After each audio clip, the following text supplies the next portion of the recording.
If you're looking at the Volkswagen ID4, you need to look at the Ford Mustang Mach-E. With an EPA estimated 310 miles of range, it takes you where you need to go and where you want to go. It has a lot of storage. 59.7 cubic feet in the back, 4.7 cubic feet in the front. Almost every EV feels quick. In unbridled mode, this is a different kind of quick. Mustang quick. You can also charge it up at home or take advantage of the Blue Oval Charge Network, the largest public charging network in North America. Stay connected to the Mustang Mach-E from almost anywhere through the Ford Pass mobile app. Did you lock the car? I did right now.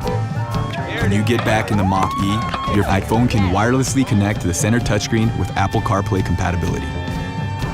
And with Ford Blue Cruise hands-free driving, you can let go of the wheel and hold on to what matters. Still considering an ID4? This is the kind of EV you want, the kind of Mustang you want.